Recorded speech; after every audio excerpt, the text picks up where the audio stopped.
Hey, hello, how do you do? Shady Doorags here. Welcome to another episode of Episode Rundown, where I run down the episodes of Miraculous Tales of Ladybug and Cat Noir. And today we're looking at episode 6, I think it is, The Pharaoh. And, gonna be straight with you guys. This episode ticked me off. This episode really ticked me off. Now, it's not like the most awful episode in the universe. In fact, the problems that I have with this episode are mainly the problems that I have with the show as a whole. But they come out in this episode and oh my goodness. So I'm actually going to take it a little bit slower than I normally do. This video is probably going to be longer than the other ones. But I really want to get across why this episode just really ticked me off. So the episode starts with Alya capturing footage of Ladybug, like you do. And Ladybug swings across and her history textbook finds out. And already, less than 2 minutes into the episode, I am ticked off of what's happening. Why does Ladybug have this textbook with her? There is no reason for Ladybug to have this textbook with her. And if you want to, look past that and say, well, Marinette probably just made a mistake. She is kind of clumsy. She is kind of forgetful, blah, blah, blah. That does not excuse the fact that Ladybug has never had anything of Marinette's on her. When she transforms to Ladybug, it gets rid of all the Marinette stuff. I thought that was the whole point of the transformation. Like, I thought it just magically got rid of all that stuff. But apparently this textbook is on her person. I don't know where she was keeping it, that huge behind textbook and that skin-tight outfit. But apparently she had that. So this is probably a nitpick, but it's the snowball that starts an avalanche. And there's a lot more coming up, trust me. So Alya picks up the book and says, oh, hey, this is a textbook. A history textbook, and not just any history textbook, but one that only my school has. So Ladybug must be somebody from my school. Somebody from my school. Just any random girl. You are best friends with the girl who looks like Ladybug. She looks exactly like Ladybug. How can you not put 2 and 2 together? And again, this goes back to I would be willing to believe that they couldn't tell them apart if in past episodes they didn't directly look at villains and say, hey, I know who that villain is. It is, oh my goodness.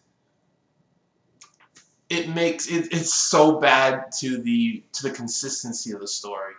Just so bad. The 3 C's get heavily trampled on in this episode. The character continuity and consistency. The reason I'm always so about those 3 C's is because they help believability in a fictional world. And in order to be engaged in anything, you gotta believe that that world could exist in some alternate reality. And this episode really tramples on a lot of that, but I'll get to more of that later. So Alya cannot put together that freaking Marinette is Ladybug. Marinette is tripping out. Oh, actually, that's another thing I want to talk about. Alya trying to figure out who Ladybug is. Now, I understand that Alya is supposed to be like Ladybug's biggest fan. She has that whole blog about Ladybug, etc., etc. But Alya likes Ladybug. She's her biggest fan.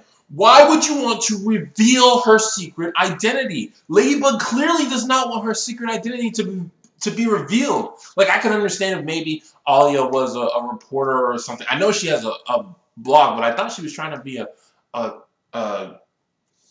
fashion designer. Like, I thought they went to school to be fashion designers. I don't know. Maybe it's just a generic school and they just had a fashion design class. I don't know. But Alya likes Ladybug. She wants Ladybug to keep doing her thing. Why would she not only just try to find out for herself, but reveal to the world who Ladybug is? She told everyone on her blog, oh, Ladybug is a girl that goes to our school. Do you not think that people would try to attack her if they knew that information? Like, really, this episode should have had the villain take place at the school to, like, show Alya the stupidity of trying to do something like that.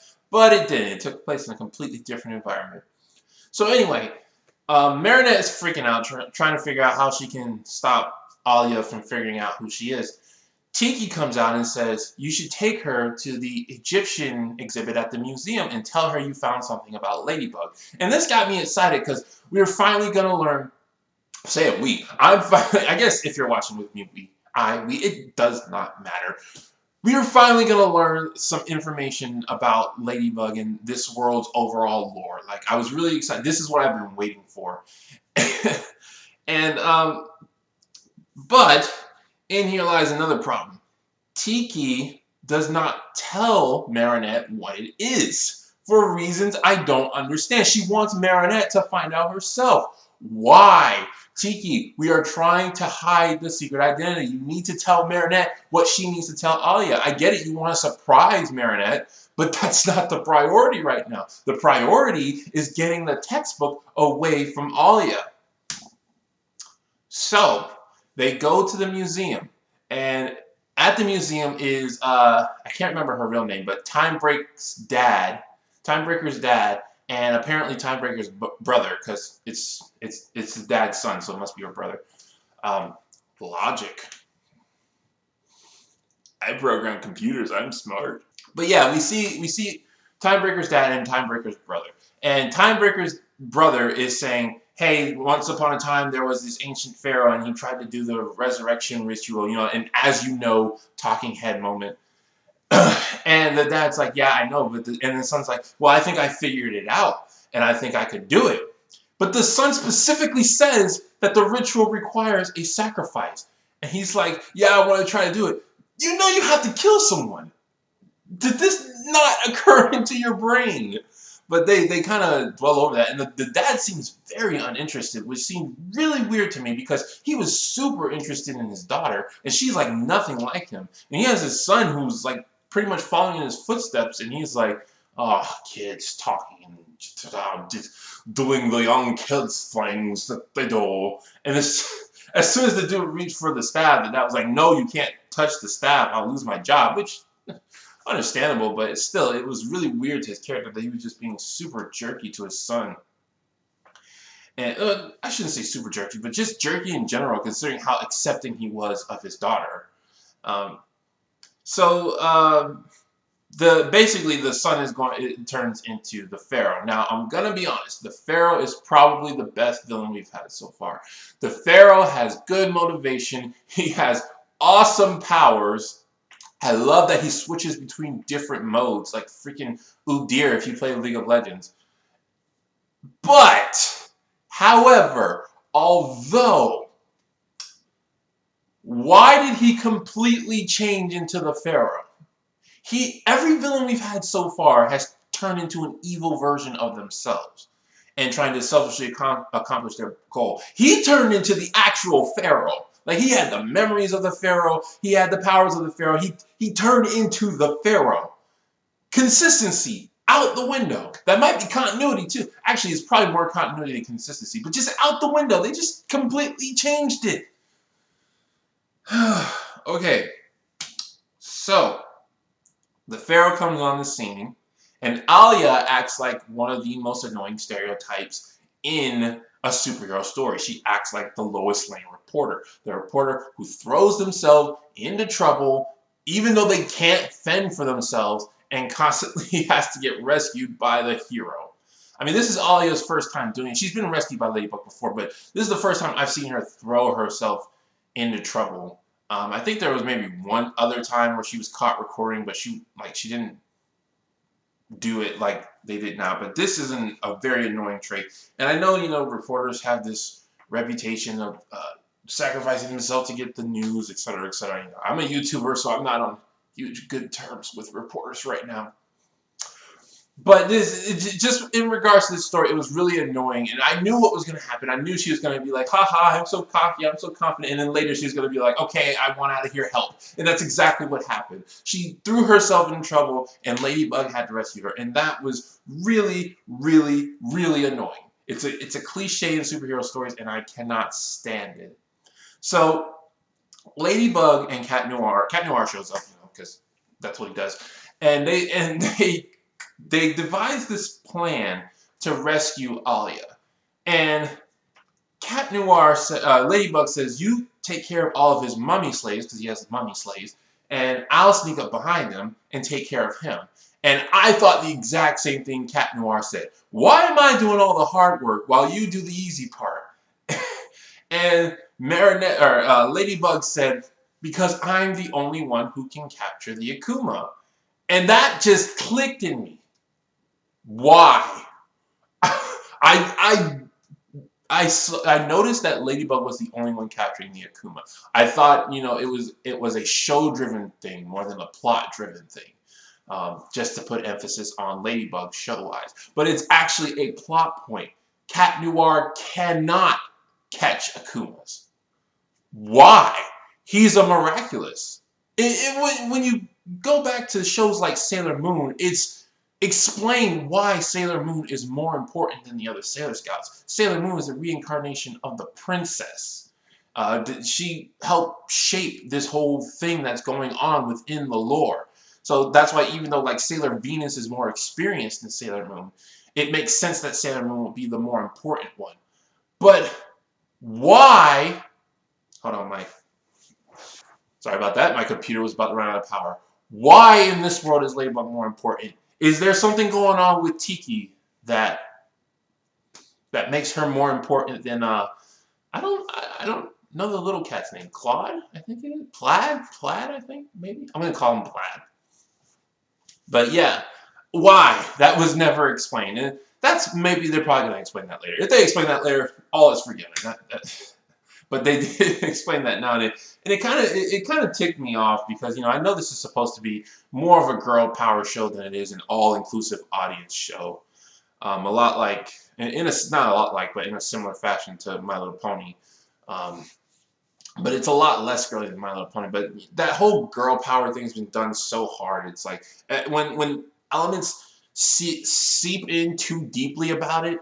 Like to the point that I really start noticing that the girls are better than the boys, like that, I start to get annoyed. I start to get really, really annoyed.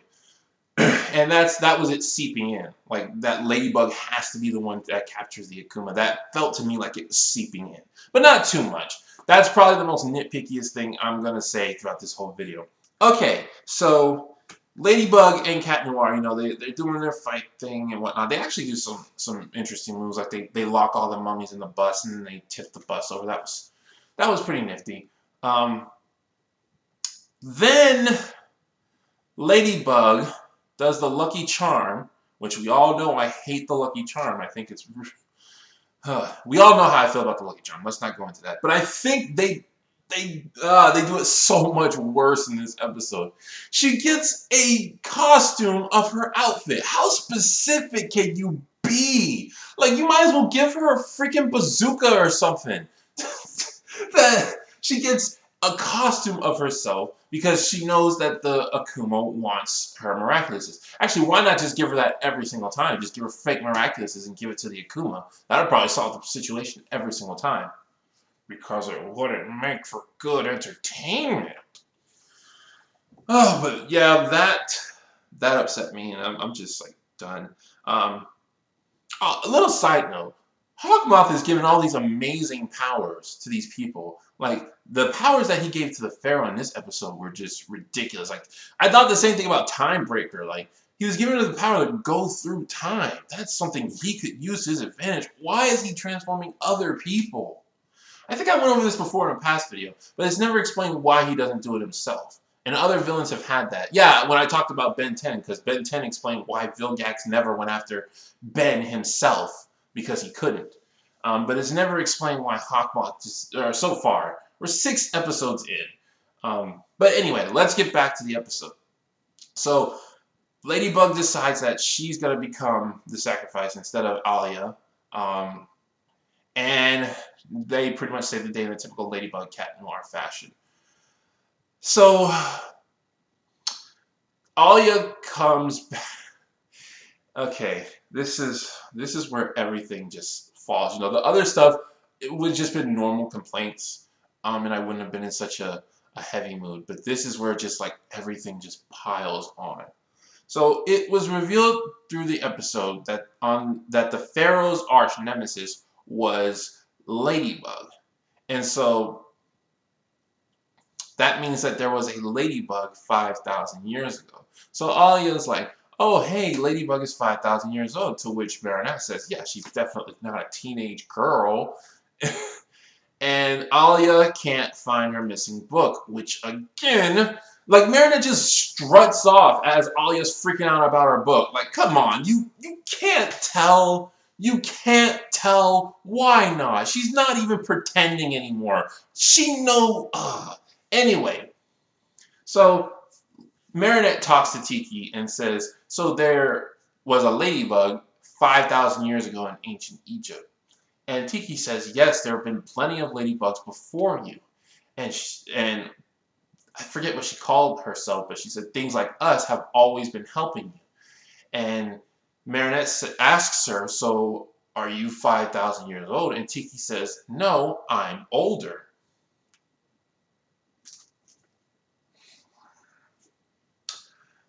Okay, a couple of things. One, Tiki being over 5,000 years old does not work with her design, nor her attitude. This thing looks like a child, and it acts like a child. There are ways that personalities that scream, I am ancient. You know, going back to Sailor Moon, the cats, they seemed like ancient personalities. They were always uppity about the responsibility and whatnot. Tiki sometimes talks about responsibility, but she always does it in such an innocent manner. She looks innocent. She looks like a little baby thing. Why is she acting like this if she's 5,000 years old? Can you imagine being super old and acting like a freaking child? Says the 20-year-old reviewing cartoons for little girls.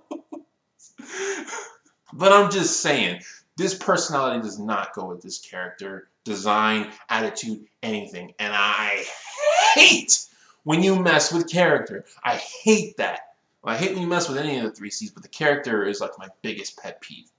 But the biggest problem, I probably hate the Tiki H thing more, but the biggest problem this episode has is that they established that there have been ladybugs throughout time. So why is everyone acting like it's a new thing?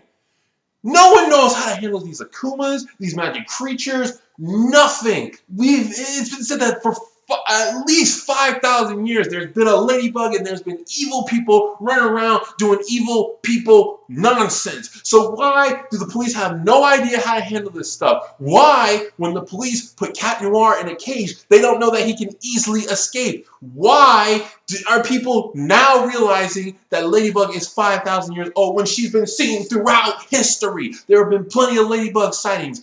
People should be wondering, hey, how is she in Paris now when she was in New York City? How old is she actually? Why is Alya just now finding out about this? Alya is the #1 fan of ladybugs. If there have been ladybugs throughout history, she should have done research on that.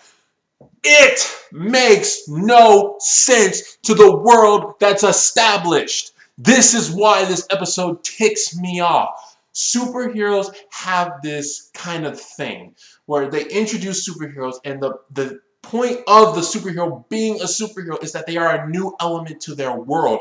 They have an advantage. Ladybug is not a new element. She has been around for over thousands of years. The world would have adapted to this kind of thing. We would have things like S.H.I.E.L.D. or Katniss dealing with situations like this. Oh my goodness gracious, this annoys me to no end because the world lost all believability for me. It was already hard to believe, but it just lost all believability with this. Freaking for 5,000 years there have been ladybugs and I'm assuming other Miraculouses because Tiki didn't specifically say ladybugs. She said heroes or whatnot. I think that's what she said anyway. And just yeah. One of the reasons why this episode ticks me off so much is because I've said this before.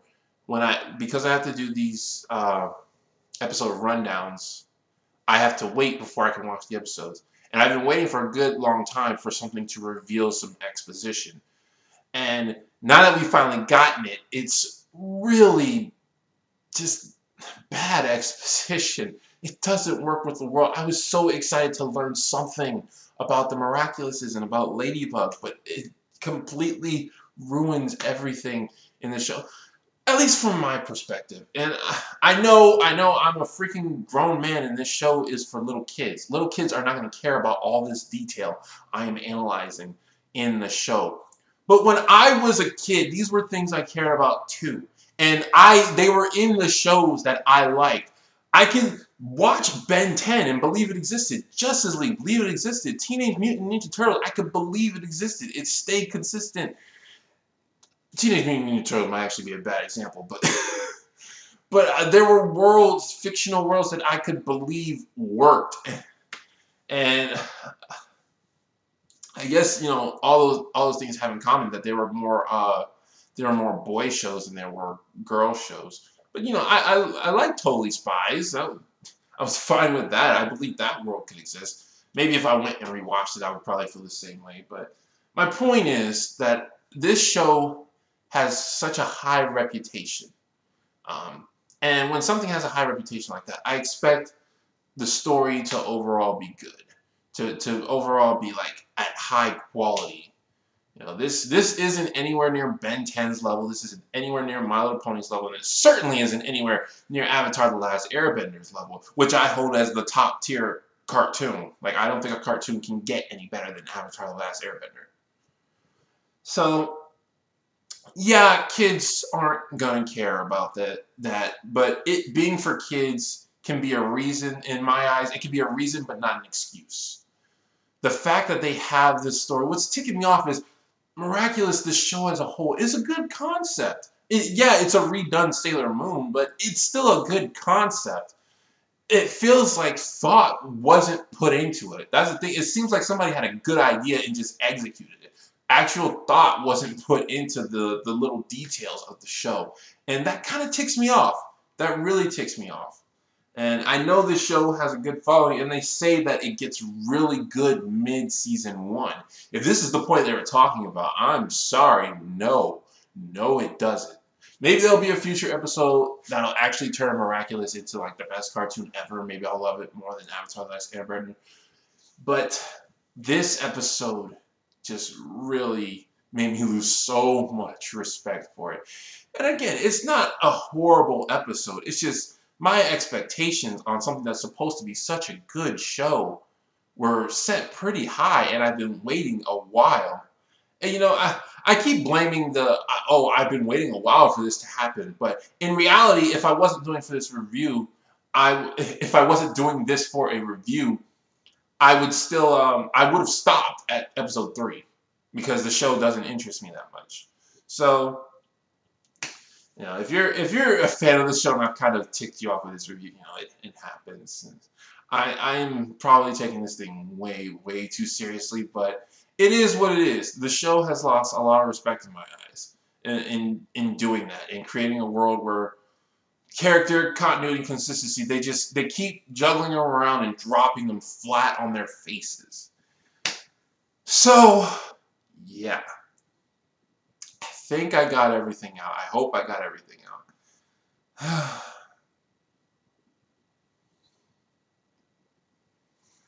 With that, I will see you guys next time for episode 7, which I saw a screenshot of the villain for that episode.